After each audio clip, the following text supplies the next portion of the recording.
These are scallops that I found at the Asian market the other day. They were in the frozen section, 10 half shells of scallops for $6.99. Well, it struck my curiosity, so I decided to purchase them and see what I can do with them. What I did do was add some compound butter, some chives, and some yellow-orange sweet bell pepper, and I'm going to broil these until they're done and see how they come out. Just curious. Supposedly they're wild caught from Canada.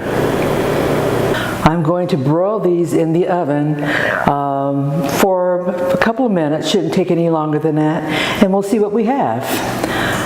Scallops on the half shell with compound butter.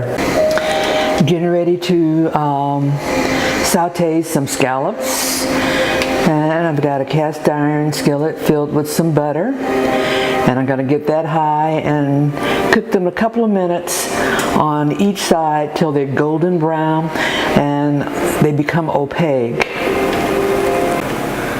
Our scallops are done and they look mighty tasty. We'll see how that goes with our Sunday dinner.